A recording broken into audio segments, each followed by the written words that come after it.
Hola amigos, ¿cómo están? De nuevo estamos con ustedes hoy para estudiar la victoria de Cristo sobre la muerte. Yo soy Sebastián López y esto es nuestro estudio de la Escuela Sabática. ¿Me acompañas?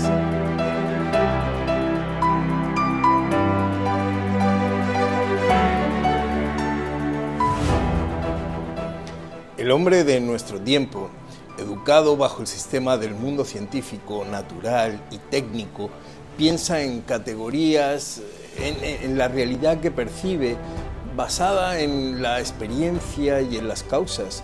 Para él, la muerte es algo tan natural como el hecho de nacer. Tanto una cosa como la otra parecen inevitables. Lo que hubiera antes de la concepción, antes del nacimiento, antes de la concepción o después de la muerte ya no son hechos experimentales que se pueden demostrar o repetir. Para la ciencia, la muerte es la muerte y se acabó. Pero para Dios, la muerte no es un hecho natural. Dios no estuvo ni está ni estará jamás de acuerdo con esta línea de pensamiento. La muerte no es algo natural para Él. Jesús vino a contradecir lo que al hombre le parece natural. Él no se conforma con esto y es por eso y para eso que Cristo resucitó de los muertos. Quédate un ratito porque de lo que vamos a hablar nos afecta a todos.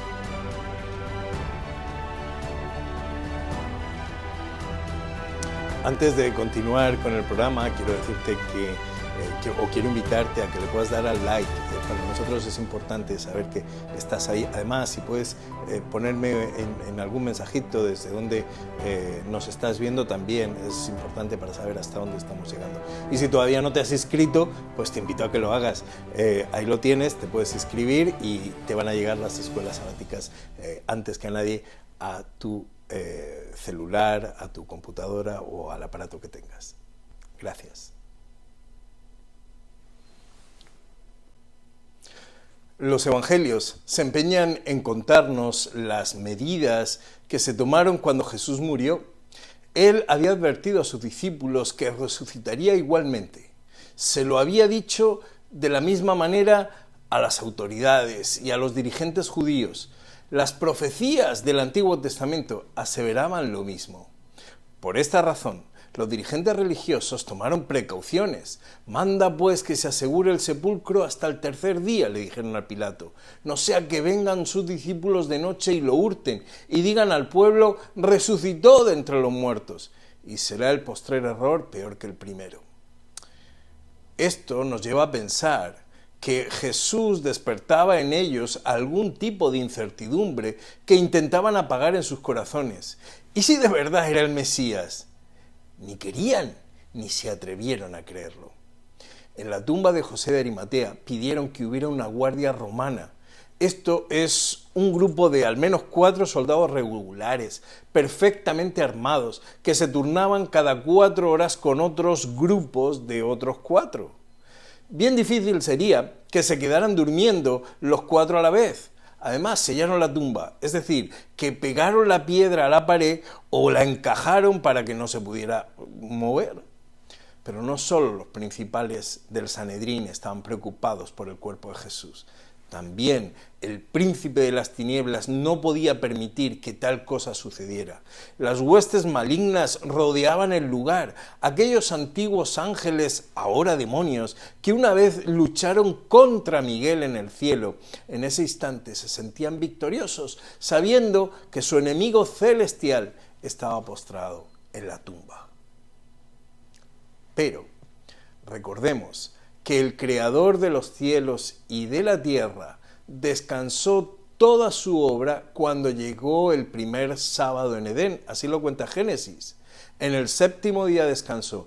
Ahora había llevado a cabo otra obra, la obra de la redención, y asombrosamente de nuevo descansaba en la tumba de José de Arimatea. La humanidad de Jesús yacía en aquella tumba sellada ese sábado. Sin embargo, la divinidad solamente reposaba de su obra perfecta de salvación. Jesús había dicho en Juan capítulo 10, versos 17 y 18, por eso me ama el Padre, porque yo pongo mi vida para volverla a tomar. Nadie me la quita, sino que yo de mí mismo la pongo. Tengo poder para ponerla y tengo poder para volverla a tomar. Cuando llegó el primer día de la semana, un ángel del cielo, con su voz, hizo temblar la tierra y exclamó, Hijo de Dios, tu Padre te llama, sal fuera. La muerte ya no podía ejercer más dominio sobre él. Jesús se levantó de entre los muertos triunfante y vencedor. Con su muerte, el Hijo de Dios había destrozado las ligaduras que ataban a los seres humanos a la muerte segunda. Él pagó con su vida por la nuestra. Nunca más la muerte tendría poder sobre aquellos que aceptaran en su vida el sacrificio del Salvador. Ante la tumba de Jesús, los ángeles de Satanás se habían visto obligados a huir en presencia de la luz resplandeciente y penetrante de los ángeles celestiales, y amargamente clamaron a su rey maligno que su presa les había sido violentamente arrebatada y que aquel a quien tanto odiaban se había levantado entre los muertos. Ahora Satanás sabía que le quedaba poco tiempo para morir. Su reino pasaría a aquel a quien verdaderamente le correspondía. Se lamentó con ira porque a pesar de todos sus esfuerzos el Señor no había sido vencido, sino que había abierto la puerta de la salvación para el hombre, de manera que todo aquel que quisiera podía o puede ser salvo. La realidad del Evangelio es que la resurrección de Jesús hizo que muchos se levantaran y testificaran a los vivos del poder vivificador de Cristo. Mateo, en el capítulo 27, los versos 52 y 53, dice que se abrieron los sepulcros y muchos santos que habían muerto resucitaron, salieron de los sepulcros y después de la resurrección de Jesús entraron en la ciudad santa y se aparecieron a muchos. ¡Qué maravilla!, ¿no? Bueno, el caso es que este hecho demuestra que la muerte ya no puede poner límites a la acción de Jesús. Al contrario, la vida que procede de él desposee de su poder a la muerte. Las fronteras de la muerte y del tiempo son derribadas por Jesús. La vida y la eternidad, o mejor dicho, la vida eterna ahora es posible gracias a su resurrección. Por eso Jesús se presenta en el Apocalipsis como el primero y el último, el que vive y estuvo muerto. Mas he aquí que vive por los siglos de los siglos y tiene las llaves de la muerte y del Hades. El Señor tiene las llaves para que la muerte y el sueño perpetuo no puedan retener a los que duermen en él. El Hades como lugar metafórico donde están los que descansan, es suyo. Él es el Señor del Hades y los que allá descansan son suyos. Por eso Él los levanta cuando quiere. Además, el hecho de que Jesús venciera a la muerte marca la derrota del diablo y sus secuaces. Esta derrota inicia el tiempo del fin. La resurrección manifiesta la victoria del cielo y la recuperación del ser humano y de la tierra para Dios. Ahora, sabe la antigua serpiente, ¿te acuerdas? Aquella que se llama Diablo y Satanás, que le queda poco tiempo. Esta es su realidad, ya le queda poco tiempo. Mira, otro aspecto importante de su resurrección es la manifestación de Jesús a los creyentes. Primero se apareció a la Magdalena, después a Pedro, después a los que iban a Emaús, más tarde a los 12, después a 500 hermanos, a Santiago, a Pablo y a Juan en la isla de Patmos. Todos pudieron ver a Jesús y contarlo durante años. Pablo escribió en 1 Corintios 15, en el verso 14 y 15 también, y si Cristo no ha resucitado, entonces toda nuestra predicación es inútil, y la fe de vosotros también es inútil, y nosotros, los apóstoles, estaríamos todos mintiendo acerca de Dios, porque hemos dicho que Dios levantó a Cristo de la tumba. ¿Ok? Bueno, pues el hecho de que Jesús no haya permanecido en las garras de la muerte, sino que haya vuelto a la vida, dio a los discípulos, por cierto, a los primeros discípulos hasta entonces vacilantes, les dio la certeza de que Jesús es realmente el Hijo de Dios, porque ahí se manifestó, porque ahí está presente, porque ellos lo vieron, porque lo saben. La resurrección de Jesús se convierte así en el signo de la victoria de Dios sobre el poder del pecado y de la muerte. Al resucitar Cristo es el primogénito de los muertos, es el primero en entrar en la gloria de Dios. Ahora la caída de Adán, con todas sus consecuencias que de ella se derivaban para los seres humanos, quedan anuladas. Así que tanto la resurrección de Jesús como la resurrección final prometida a los creyentes, es un acontecimiento que está más allá de las leyes de la naturaleza. Tiene su origen únicamente en la voluntad de Dios. Y como hemos dicho, Jesús es la primicia de los que durmieron. Al igual que a Jesús, Dios pondrá a cada ser humano en una nueva corporeidad, conservando su identidad. Un cuerpo o el cuerpo de alguien resucitado será igual en cuanto a la forma, pero no será idéntico. Tampoco estará limitado por sus componentes materiales, y esto me encanta, porque cuando veo a Jesús que se aparece a los discípulos, no necesitó la puerta.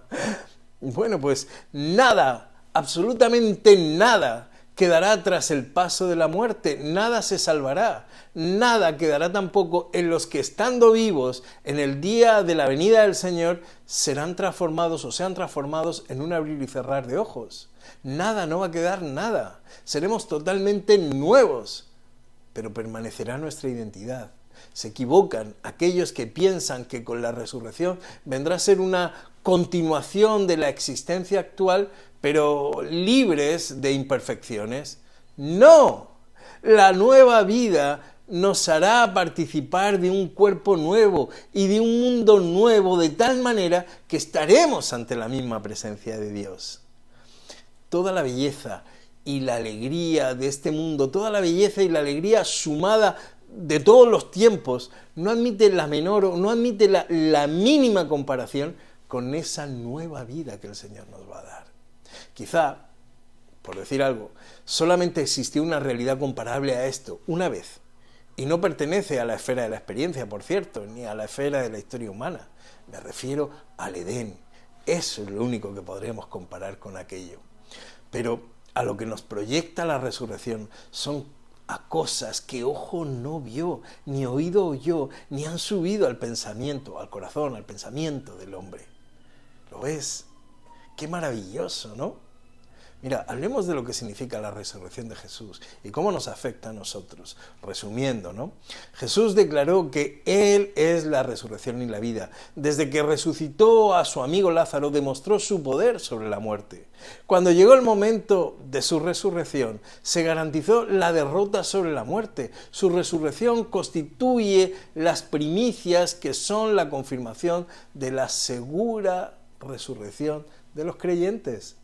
Por eso, la resurrección de Jesús es el anuncio y anticipo de la resurrección final. Es el comienzo del tiempo del fin, porque Satanás y su imperio ya ha sido derrotado.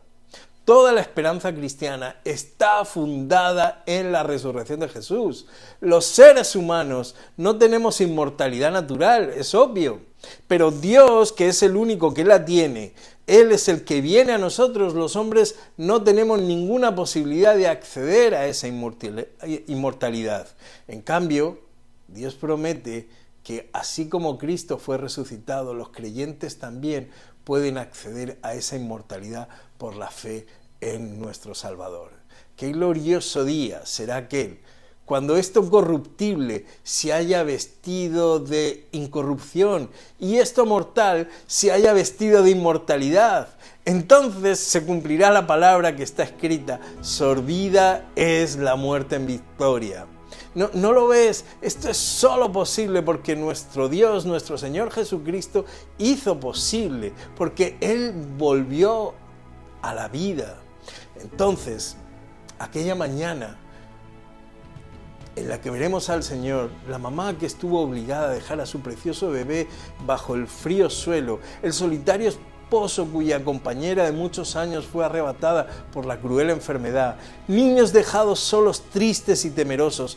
Todos cantarán en ese día, porque todos reinarán. Entonces todos gritarán, aleluya, porque el Señor nuestro Dios Todopoderoso reina. Amén. Amén, amigo y amiga mía. ¿Qué poder tiene sobre ti la resurrección de Jesús? ¿No te llena de esperanza y de emoción pensar en algo tan maravilloso?